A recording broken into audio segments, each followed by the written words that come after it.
হাইতির বিপক্ষে ব্রাজিলের একাদশে আসছে বড় পরিবর্তন।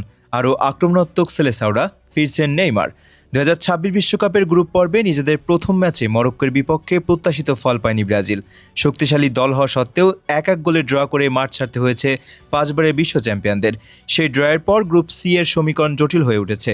অন্য ম্যাচে স্কটল্যান্ড হাইতিকে হারিয়ে 3 পয়েন্ট তুলে নেওয়ার এখন ব্রাজিলের সামনে হাইতির বিপক্ষে জয়ের কোনো বিকল্প নেই। এমন পরিস্থিতিতে কোচ কার্লো আনচেলত্তি একাদশে বেশ কয়েকটি পরিবর্তন আনতে পারেন বলে ধারণা করা হচ্ছে। শুধু তাই নয়, দলকে আরও আক্রমণাত্মক মানসিকতা নিয়ে মাঠে নামানোর পরিকল্পনাও করছেন ইতালিয়ান এই কোচ। কারণ শুধু জয় পেলেই হবে না, গোল ব্যবধানও বাড়াতে হবে সেলেসাওদের। মরক্কোর বিপক্ষে ম্যাচে ব্রাজিলের আক্রমণভাগ বেশ কয়েকবার সুযোগ তৈরি করলেও শেষ মুহূর্তে গোল করতে ব্যর্থ হয়েছে। বিশেষ করে মাঝমাঠ থেকে পর্যাপ্ত সাপোর্ট না পাওয়ায় ভিনিসিয়াস জুনিয়র ও রাফিনাকে অনেক সময় একাই লড়াই করতে হয়েছে। তাই হাইতির বিপক্ষে ম্যাচে মাঝমাঠে আরও সৃজনশীল ও গতিশীল ফুটবলারদের দেখা যেতে পারে। ব্রাজিল শিবির থেকে পাওয়া ইঙ্গিত অনুযায়ী গ্র্যাভিয়েল মার্টিনেলিকে শুরু থেকেই একাদশে সুযোগ পেতে পারেন।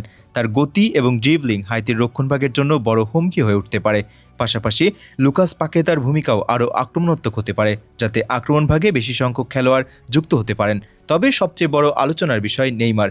ইনজুরির কারণে দীর্ঘদিন মাঠের বাইরে থাকা এই সুপারস্টার ধীরে ধীরে ফিটনেস ফিরে পাচ্ছেন।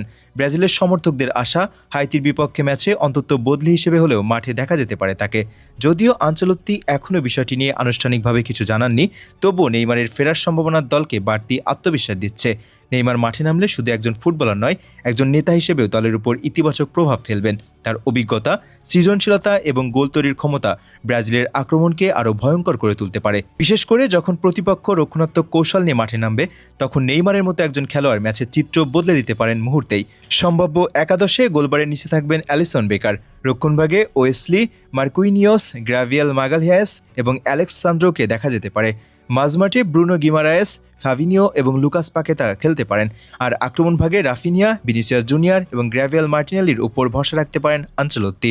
হাইতি কাগজে কলমে ব্রাজিলের তুলনায় দুর্বল দল হলেও বিশ্বকাপের মঞ্চে কোনো প্রতিপক্ষকে হালকাভাবে নেওয়ার সুযোগ নেই। তাই শুরু থেকেই চাপ সৃষ্টি করে দ্রুত গোল আদায়ের চেষ্টা করবে সেলেসাওরা। ম্যাচের নিয়ন্ত্রণ নিজেদের হাতে রেখে আক্রমণাত্মক ফুটবল খেলার লক্ষ্য থাকবে তাদের। সব মিলিয়ে হাইতির বিপক্ষে ম্যাচটি ব্রাজিলের জন্য শুধু 3 পয়েন্টের লড়াই নয়, বরং নিজেদের শক্তিমত্তা প্রমাণেরও বড় সুযোগ। আর যদি নেইমার মাঠে ফেরেন, তাহলে ম্যাচটি ব্রাজিল সমর্থকদের জন্য হয়ে উঠতে পারে আরও বিশেষ এক উপলক্ষ। সেলেসাও সমর্থকদের এখন একটাই প্রত্যাশা, হাইতির বিপক্ষে দাপুটে জয় এবং বিশ্বকাপ মিশনে নতুন করে আত্মবিশ্বাস ফিরে পাওয়া।